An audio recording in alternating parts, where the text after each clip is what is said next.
That was one of the weirdest interviews I've ever conducted.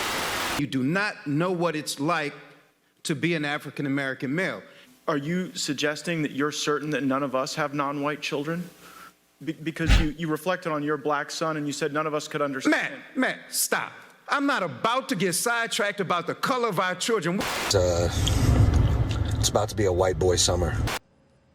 Just a couple of hours ago, late this afternoon, the New York Times ran a story saying that Florida Congressman Matt Gaetz is under federal investigation for playing some role in sex trafficking and potentially having a relationship with a 17-year-old girl. There are very few details in major news outlets tonight about this story. We have no background on it all and not even any very informed questions.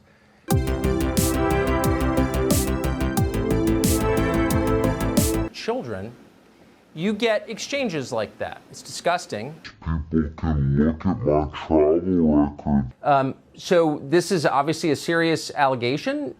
Tell us what the truth is from your perspective. It is a horrible allegation, and it is a lie. The New York Times is running a story that I have traveled with a 17-year-old woman, and that is verifiably false. People can look at my travel records and see that that is not the case. What is happening is an extortion of me and my family involving a former Department of Justice official.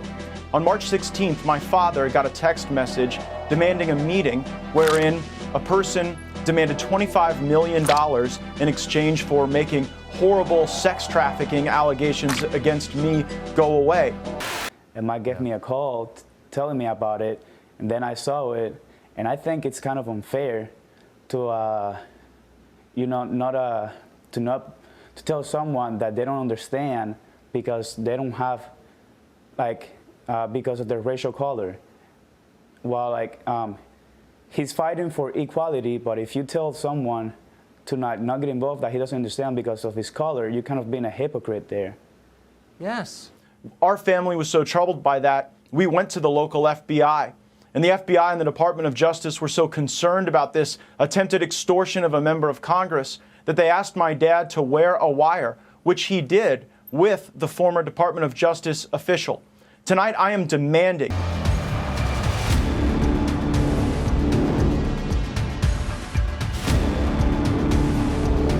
So a couple of obvious questions that come to mind, and again, just to restate, this just happened, don't have any other information beyond what we've already said and you have said.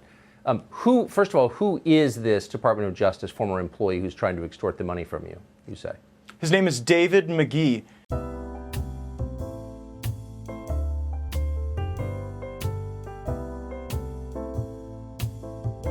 Now, I don't know if that's true. They were promising that Joe Biden would pardon me. Obviously, I don't need a pardon. I'm not seeking a pardon. I really was the only white guy they really knew.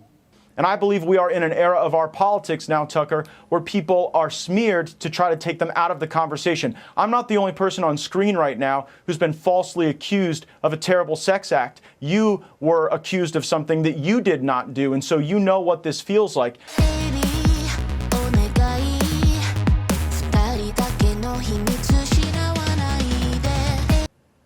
You just referred to a mentally ill viewer who accused me of a sex crime 20 years ago, and of course it was not true. I'd never met the person. But I do agree with you that being accused falsely is one of the worst things that can happen, and you do see it a lot. What is the allegation? That's really not very clear from these news stories. I can say that actually you and I went to dinner about 2 years ago. Your wife was there, and I brought a friend of mine. You'll remember her. And she was actually threatened by the FBI, told that if she wouldn't cop to the fact that somehow I was involved in some pay-for-play scheme, that she could face trouble. And so I do believe that there are people at the Department of Justice who are trying to smear me, providing for flights and hotel rooms for people that you're dating who are of legal age is not a crime. And I'm just troubled that the lack of any sort of legitimate investigation into me would then would then convert into this extortion attempt. I don't remember the woman you're speaking of or the context at all, honestly. He said, okay, close the straight razor, and my heart began to beat again. I would like to know who, so they're saying there is a 17-year-old girl who you had a relationship with. Is that true? And who are they? Who is this girl?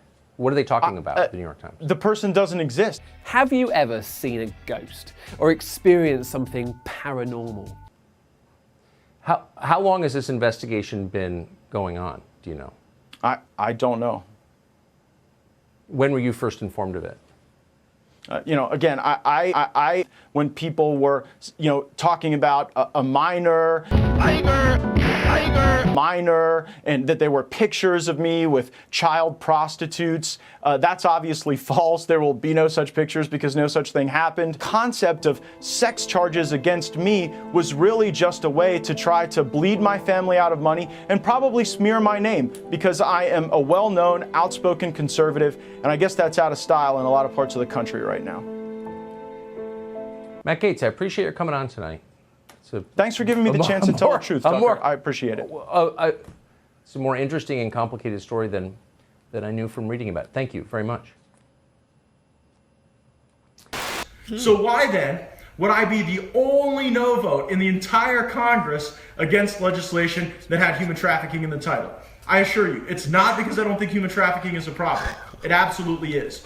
But far too often, the best of intentions can lead to mission creep at the federal level. Matt Gaetz interview, that was one of the weirdest interviews I've ever conducted.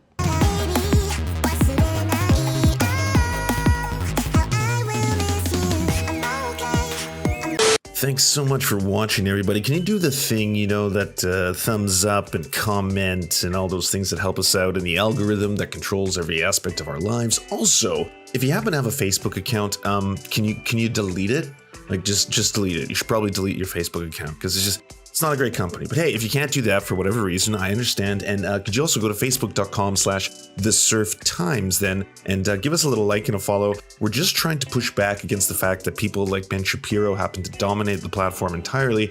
And when everyone asks why do older generations believe the things they believe, one of the problems is the majority of them on social media use Facebook. So to counter that, we're just going to be on there too now. Also, if you happen to have a union or a worker co-op or even a leftist project podcast, website, Zoom, MySpace, it doesn't matter. We will advertise it for free on this channel. All you got to do is go to weareserfs.com and use the forms that we got there, weareserfs.com. Thanks, everybody. To our glorious gods, Xander Corvus and I'm Wrath, may you shower us with glory and smite our enemies. To our monarch, Tom Spiker, we serve at your leisure, your grace. To our lords, Toefox, Bisexual Black Gamer, Jimothy K. Meeble Beeps Jr., Ryan Lubin, Trevor R., Jeffrey Lamb, Alexander Thaler, and Hans Josephine, we shall carry your banner high into the fields of battle. To our Knights of the Round Table, Timothy Hart, Trevor Janis, Lemmy 101, Anthropophagic, Saren 42, Chronic de Hemphog, Hale Kotka, The Great Pudini, Bone Jenny, Catherine, Radical Maniac, Ramon Acosta, Incosin, J. Fraser Cartwright, Thomas Barrington, Jimmy Bignuts, Violent Orchard, Sophie Baby, Political Puppy, Andreas Chitoro, Gufalankius, Zach Christensen, Nicholas Marks, Yopi, Josh Mickelson, Melissa Murphy, Todd Buckingham, Todd Lajeunesse, Constance Joyce Lacheris. We lift our glasses of ale and we salute you.